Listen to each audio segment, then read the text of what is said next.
Welcome, students, to the session of The Lotus Eaters by Alfred Lord Tennyson. We had already discussed a brief biography of Tennyson, his important works, and the context of Lotus Eaters in our earlier session.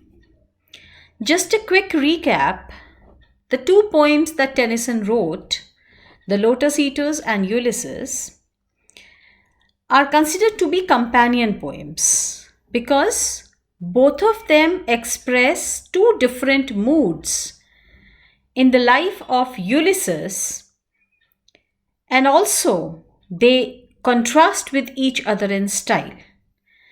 Because the Lotus Eaters deals with a detailed description of the landscape, the surroundings, and it's said to be a kind of a verbal painting as the narrative moves. Whereas when we talk of Ulysses, it is more in the form of a dramatic monologue. We'll also discuss in detail about this in our assignment and when we discuss the question answer. Now let's move on to the poem. The first section of this poem consists of 5 stanzas, and it opens with the word courage. The poet says, "Courage," he said, and pointed towards the land. "This mounting wave will roll us shoreward soon." Now, this word courage, it acts like an imperative because the speaker is trying to establish a kind of a leadership in the very first few lines, who is leading his men who are desperate towards the land which they can see from the distance. Because he said, pointed towards the land. He's pointing towards the land. This mounting wave, they are sailing on the sea, so the mounting wave will take us towards the shore very soon. Now the poem moves, and there is a description of the afternoon. Again, afternoon is the period or a point of time during the day which is said to be languid and lethargic. So, this in the afternoon they come unto a land in which it seemed always afternoon. There was always afternoon in this land. Now, this always afternoon also carries a sense of languidness and lethargia, inertia. All round the coast the languid air did swoon, breathing like one that had a weary dream. Full-faced above the valley stood the moon, and like a downward smoke the slender stream along the cliff to fall and pause and fall did seem. The Lotus land is said to be a land of peace and harmony because it's surrounded by afternoon. There is languid air and breathing like one that had a weary dream. As soon as the men reach this shore, from that point onwards, we have a kind of a description of the landscape because it's afternoon. Also, the streams are languid, the waterfalls, the snow-capped mountains also. Later on, when he describes the valley, the sunset, all of them are languid. Now, there is a kind of dreaminess of the landscape, breathing like one that had a weary dream. Full-faced above the valley stood the moon. The moon was there, the valley was there, like a downward smoke, the slender stream, along the cliff to fall and fall did seem. This dreaminess of the landscape is transferred later on. When we read the poem, we see that it is transferred into the dreaminess of men because they eat the lotus fruit. So in this stanza, he's just describing the land of the lotus, which has a dreamy effect. A land of streams, some like downward smoke, slow drooping veils of thinward lawn did go, and some through waving lights and shadows broke. Now, this is a land of stream where the downward foam or the smoke is falling down.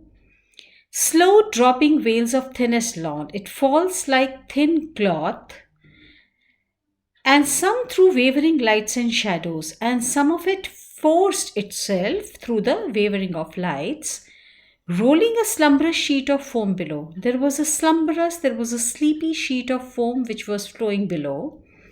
They saw the gleaming river seaward flow from the inner land, and they could see the gleaming river which was flowing towards the sea. Far off, it was seen that there were 3 mountain tops, 3 silent pinnacles of aged snow. These were the silent pinnacles or the peaks of the snow white, that is, for ages, it seemed for ages they had been covered with ice and snow, stood sunset flushed.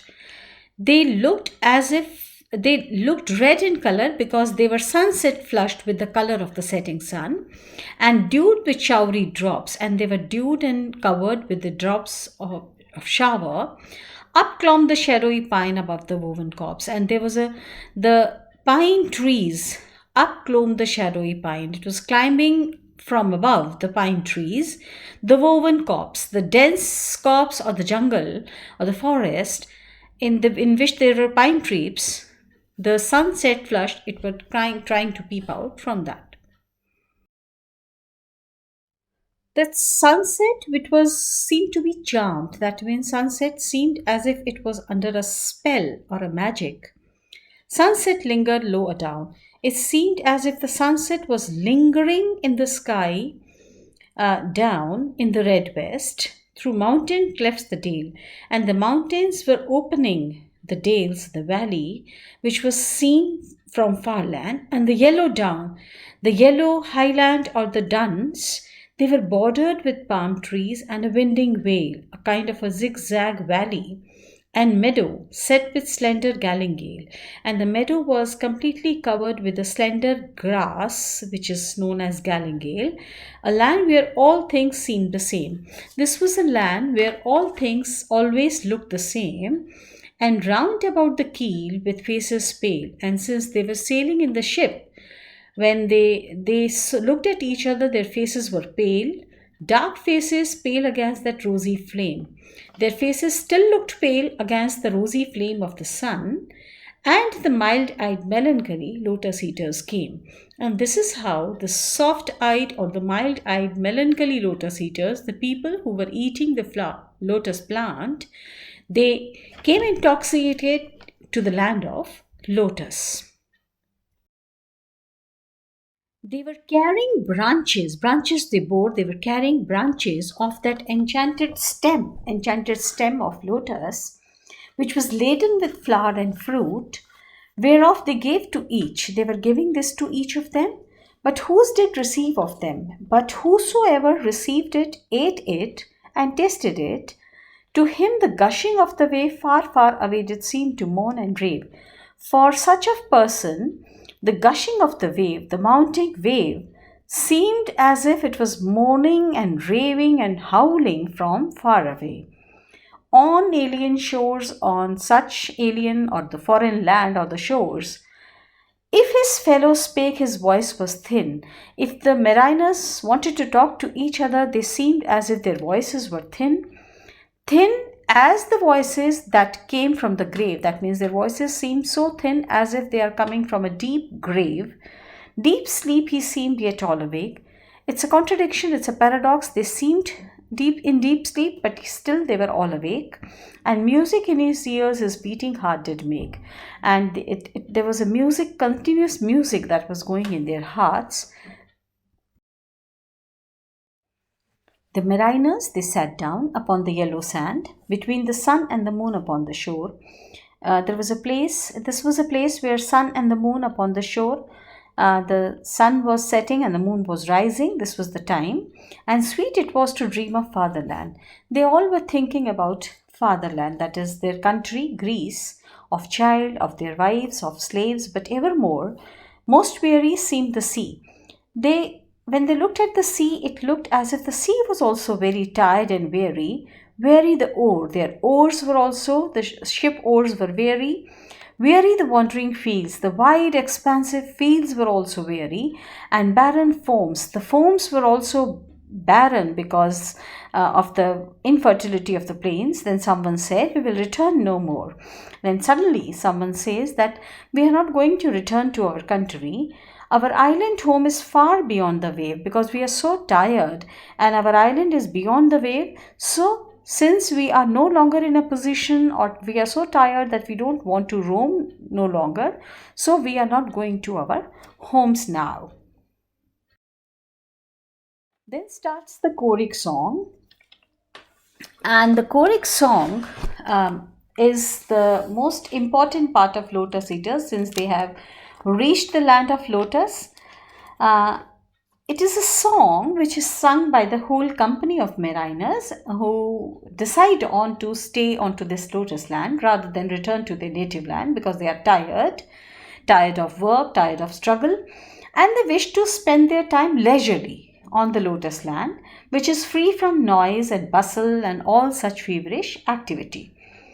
Now, this Greek fable of wandering sailors reaching an unknown land of fruit and flowers, Tennyson has created a kind of a poem or a choric song where there is a dreamy languor in this beautiful island to the mariners, their homes and their fatherland is becoming no more than a far off memory. And the concluding strophe of this particular ode, when he says that we have wasted our lands, there is a luxurious picture. He says there is sweet music here that softer falls than petals. The lotus land is the land of peace and harmony, and it is full of sweet music which brings sleep to the tired eyes. There is coolness and quietness all around. So, shadowy granite on night dews on still waters becoming music is so gentler that when it gives soothing effect to the spirit. Tired eyelids upon tired eyes, their eyes are so tired. This music is bringing them more sleep, and there are cool mosses around.